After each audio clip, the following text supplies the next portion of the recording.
তুফান সিনেমার জোর কদমে অ্যাকশন সিকোয়েন্স শুট চলছে। জাস্ট শাকিব ভাইয়া ফাটিয়ে দিচ্ছেন, ফাটিয়ে অ্যাকশন করছেন। হ্যালো এভরিওয়ান, আমি পৌশালী, চলে এলাম একটা নতুন ভিডিও নিয়ে। আই এম এক্সট্রিমলি সরি, আমি বাড়িতে ছিলাম না, আমি কিছুক্ষণ আগে বাড়িতে ফিরেছি। বাড়িতে ফিরে এই মাত্র আমি ফ্রি হয়েছি আর এখন ভিডিও করতে এসেছি। এখন যে বিষয়টা নিয়ে কথা বলবো তোমরা অনেকেই এর মধ্যে জেনে গেছো।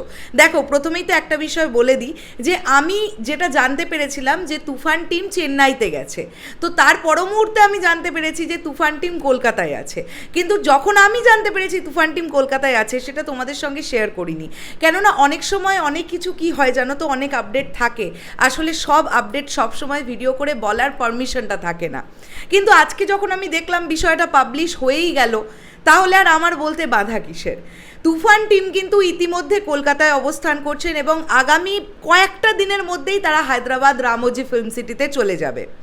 এখন এখানে কলকাতাতে আমি তোমাদেরকে বলে দিই জায়গাটা, যেটা আমরা জানতে পারলাম, এসবিএফ এর পার্টিকুলার একটি জুট মিলে, যেটা টিটাগড়ে অবস্থিত। যারা ব্যারাকপুর স্টেশনটা সম্পর্কে যাদের আইডিয়া আছে, ব্যারাকপুরের পরের স্টেশনটাই টিটাগড়, যেটা কলকাতা থেকে খুবই কাছাকাছি। যদি আমরা এভাবে বলি তো শান্তিপুর আর কলকাতার মিড পয়েন্টটাকে আমরা টিটাগড় বলতে পারি, ঠিক আছে? তো এইরকম একটা জায়গা, একটা জুট মিলে কিন্তু আজকে প্রবল পরিমাণে অ্যাকশন সিকোয়েন্স শ্যুট হয়েছে, যেটা আমরা জানতে পারছি। এবং শাকিব ভাইয়া এত ডেডিকেটেডলি কাজ করছেন, 10 ঘন্টা 12 ঘন্টা 8 ঘন্টা 9 ঘন্টা এক টানা তিনি টেক দিচ্ছেন। একটি ছবি সোশ্যাল মিডিয়া আজকে ভাইরাল হয়েছে, সেটা নিশ্চয়ই তোমরা দেখেছো।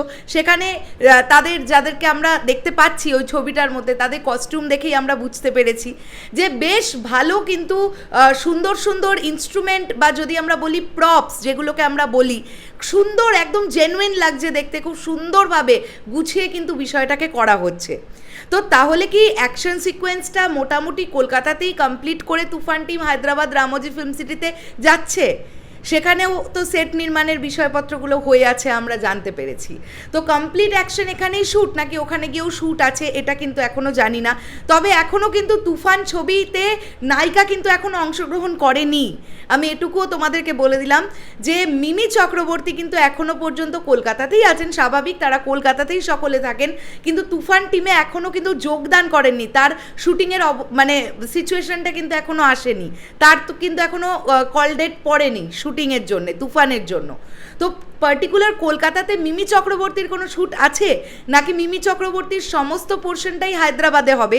এদিকে আমরা জানি যে বাংলাদেশ থেকে নাবিলা আছেন, তার শ্যুটটা কি কলকাতায় হবে নাকি সেটাও হায়দ্রাবাদ রামোজি ফিল্ম সিটিতে হবে, এগুলো কিন্তু এখনও কিচ্ছু জানতে পারা যায়নি। তবে এই যে তুফান টিম কলকাতার মানে চারিপাশ দিয়ে কাজ করছে এবং আমরা যে শুনতে পাচ্ছিলাম যে তুফানের বেশ কিছুটা অংশ কলকাতায় শ্যুট হবে, আই হোপ সো প্রথমে আগে কলকাতার পোর্শনটা কমপ্লিট করেই কিন্তু টিম হায়দ্রাবাদে রওনা দেবে, ঠিক আছে? কলকাতার পোর্শনটা তারা কমপ্লিট করে যাচ্ছে আর কি, এটাই আপাতত আপডেট উঠে আসছে। এর পরবর্তী ক্ষেত্রে যে ধামাকাটা নিয়ে আসবো সেটার জন্য অপেক্ষা করো। তুফানের একটা ধামাকা নিয়ে আসছি কিছুক্ষণের মধ্যে, যে ধামাকাটা শোনার পরে তোমরা সাকিবিয়ানরা দুরন্ত আনন্দ পাবে। শেষ করলাম ভিডিওটা, দেখা হচ্ছে আবার খুব শিগগিরই নতুন কোনো ভিডিও নিয়ে। তাহলে এখনের জন্য সকলকে বললাম টাটা।